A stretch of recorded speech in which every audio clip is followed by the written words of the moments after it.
Am I live? What's going on over here? Oh man, I really gotta get this under control quickly. Um, Luckily, I have no viewers yet. I don't see video coming through on the YouTube channel, so I don't know if I'm live or not. It says that I am, but I don't believe it. Ah, come on.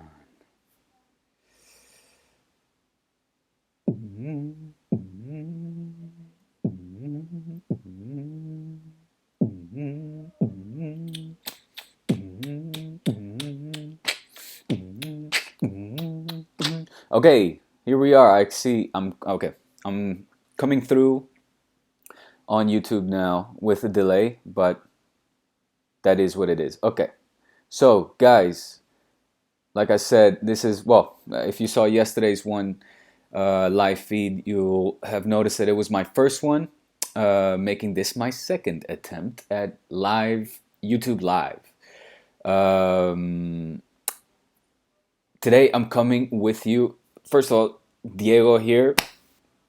If you're new here, this is D Spot. At D Spot, this channel, we cover the very best of Spanish football action, as well as covering the latest news and developments on the international NBA player scene. Again, if you're new here, consider subscribing and share with your friends if you like what you're seeing. Today, in this episode, as the title says, I'm going to quickly give a post-game analysis on last night's, well, thriller I wouldn't call it, but at least spectacular match between Football Club Barcelona and Sevilla Football Club. I'm going to start off with that and then later also give my impressions on what was the Real Madrid Leganes game. So to start off with Football Club Barcelona, Sevilla Football Club, it was the first half was a PlayStation-like match, I would say, where not only the MSN showed us once more just how great they work together. I mean, those guys, they really they just enjoy playing with each other. I mean, I've been following Barça my entire life and football in general, and I've never seen a tridente, three strikers play and feed off of each other the way that they do. Not even Ronaldinho when he was playing with Deco and Messi there. I mean, you can tell there's such a good chemistry between those three guys, and it's contagious. They feed off of each other. They're generous and just very playful. You can see they when they're playing together, it's almost the joy of the kids that are playing outside in the park when they're playing football. That's the kind of energy that they transmit when they play together. And yesterday was exactly that case. A couple of beautiful counter-attacking goals on the score sheet yesterday was Neymar and Suarez as well. Suarez is an interesting stat. The first player in Europe this season to reach the in basketball stats what they call double-double, as in 31 goals and 11 assists. That's, I mean, just shows you just what kind of a player that he is. He's obviously had to adapt. He's been well adapted into the Barca system now, and just showing a side of him that we didn't know previously when he was playing over in Liverpool or even in Ajax. And just getting a comment through. I can't wait to see you neither, G. And that was great to see, of course. Neymar was playing his awesome self, being great, a great facilitator, just very artistic. One thing I would like to know, and I think everybody would like to know, is what is up with your shoes, Neymar? Every 10 minutes, almost without fail, of every match, you go and you change your boots, or there's something wrong with your boots. Yesterday I was hearing over the radio that it might be algo publicitario, a marketing type of scheme. If it is, knock it off, Neymar. Get the right boots on. You have 20 minutes, a good 20 minutes, before the game starts, to feel out the pitch, understand which shoes are good for you. Let's not make this a regular habit anymore, because any moment that you're off the pitch is a moment that we miss you, because we want Neymar all of the minutes on the field, especially when he's playing the way he is recently. Just fantastic. It was great to have Messi back, of course. Messi on the score sheet. Bam, bam, quick 2 goals.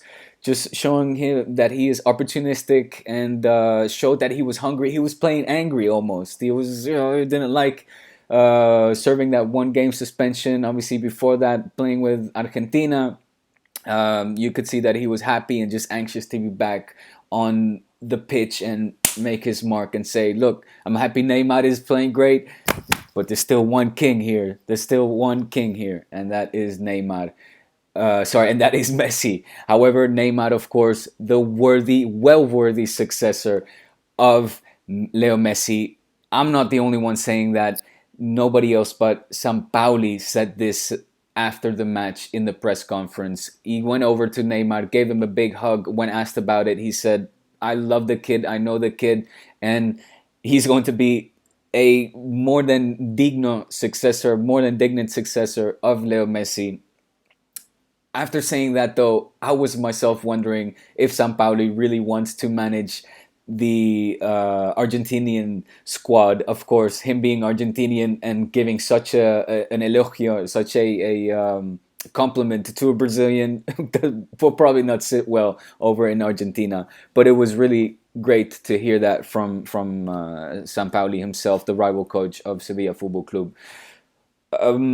Just to talk a little bit more about the Barça players, I don't only want to talk about the MSN, because I was particularly happy to see how the midfield became of huge importance again. We saw Iniesta play the full 90 minutes, and not only that, an interesting stat that I wanted to throw out to you guys. Andres Iniesta recuperated 12 balls, no less. 12 balls. He was very active in making sure that every time the ball was lost, he was right there on it and recuperating them. Nobody did more recuperating of the balls than Iniesta. I thought that was a fantastic sign, of course.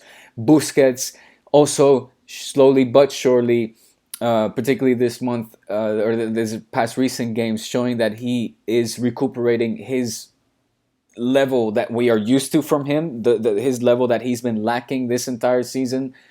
Goddamn, Busi, we've missed you so much. I'm happy that now at the joder, coño, the final del tramo, the final part of the season, you are back to your usual self. I hope that you keep this up, though, because now it's more important than ever that you do so. Of course, this last 2 months now, all the crucial games will be played. This month of April is crazy. I'm happy that we're already 2 games done. 2 of the 9, I think Barça has to play this month. Sevilla done. That was one that had me sweating on the calendar. Next up, of course, Juve, 2 games Juve, then the Clásico en Bernabéu. Don't forget Malaga on Saturday. Also very tricky. Malaga always tricky, especially when playing against Barça.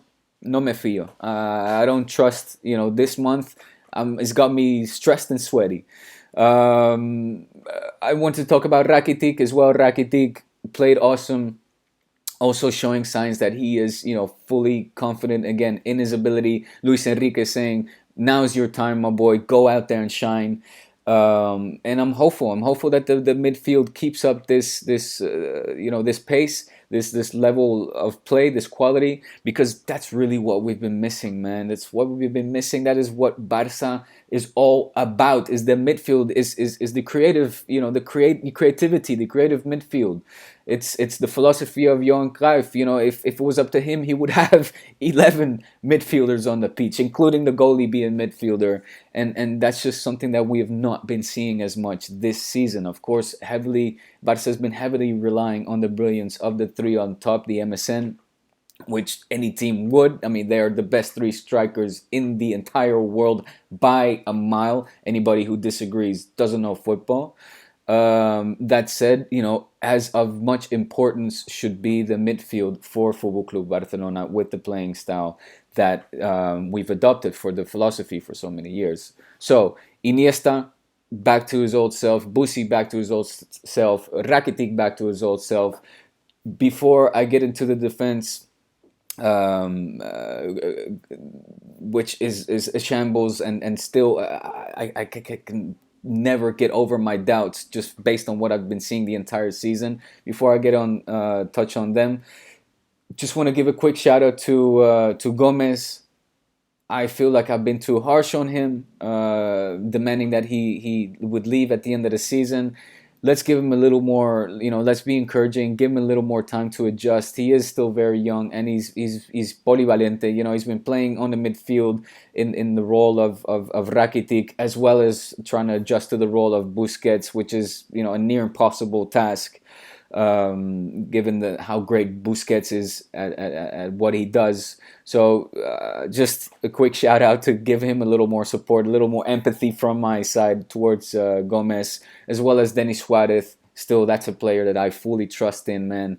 Rafinha out, needing to be operated. I hope that gives more opportunity for Denis Suarez. I still think Denis Suarez and Leo Messi have a special connection, which is going to flourish over the next few seasons. Anything else that needs to be said? Well, I think that's about it. I mean, you can see this game in two ways, really. You can see it as Barça having recuperated the best of styles, meaning the midfield and the delanteros and the strikers connecting together. The first half was brilliant. However, a lot of critics will say, yeah, but Sevilla was very weak. You could, and I said that before the match. I mentioned before the match how Sevilla is suffering from their injuries, how fatigued. I mean, they're showing such great signs of fatigue. Sampaoli must be overworking them like crazy, or their preparation for this entire season. I don't know how they've done it, but they have not calculated it in such a way that right now, at the crucial part of the season, they should be peaking, because the players are just deflated, and that also has to be said. Again, as mentioned yesterday, they got knocked out of the Champions League by a team such as Leicester, who, come on, Leicester is not last season's Leicester, the one that won the Premier League. Leicester, I fully believe that Atletico de Madrid will take care of Leicester without much trouble.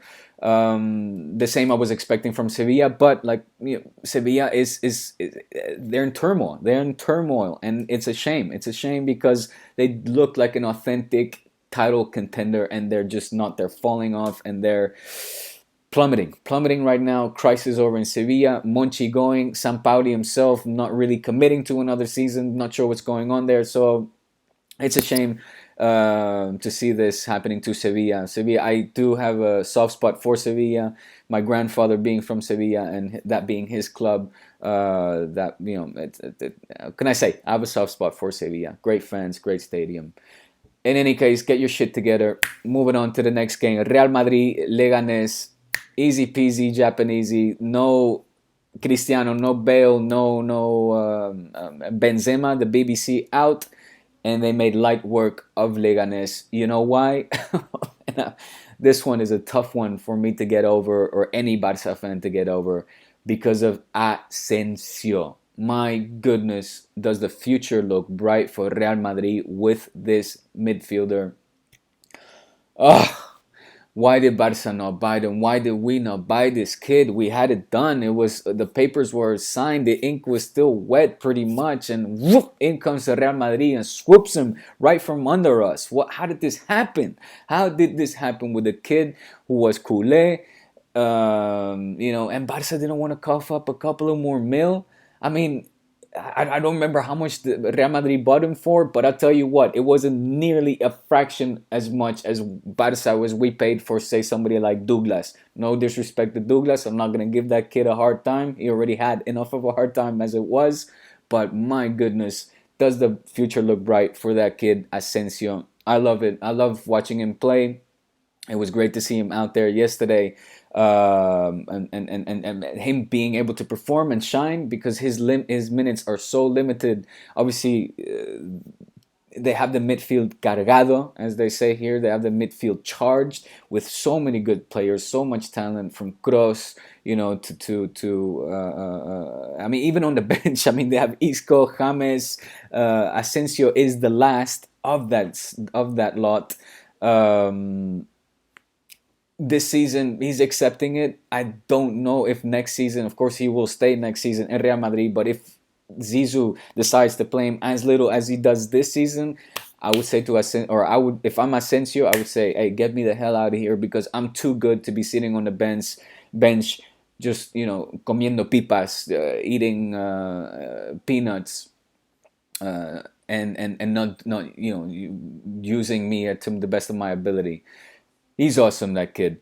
Morata as well. Great day for Morata. Of course, in the end, he did get the hat trick. 3 goals for him. Morata also, he will leave at the end of the season. He's not getting any play time. He was promised that he would be an important player for the squad. He's not at all. Zizou's not counting on that kid. He's too good. Scores too many goals. Interesting stat here. In 500, no, Benzema has played 500 more minutes. 500 more minutes than Morata. You know how many goals Benzema has? 11. You know how many goals Morata has? 10. 10 goals scored by Morata with playing 500 minutes less than Benzema. I mean, it doesn't take a genius or a mathematician to realize that that ratio is just ridiculous. And if Zizou's not going to play him and you're Morata, you're saying, get me the hell out of here. He's already done it before. He's not scared of a move. He knows that there's life beyond Real Madrid. I'm expecting him to leave. James, of course, being substituted, kicked up a fuss and was also not happy with being substituted. James also will leave at the end of the season. As much as Zizou wants to try to keep peace, again, crunch time now. You don't want to kick up a fuss and start a row within the dressing room. So Zizou has to come out and say, I understand that he's upset when I change him. He knows that he's an important player for me, but he's clearly not, and he will surely leave at the end of the season. Isco on the bench yesterday. Big surprise, obviously, with Kroos also being out and Zizou resting so many players. What's going on? This was a perfect match for Isco to be titular. Was Zizou reserving him for the derby this weekend? Maybe. Might be the case. However, there also you got to be wondering what the heck is going on. Because Isco should have been playing yesterday. In any case, Real Madrid is what they have to be happy about is the fact that they've rested so many key players and they still made an easy task of the game against Leganes.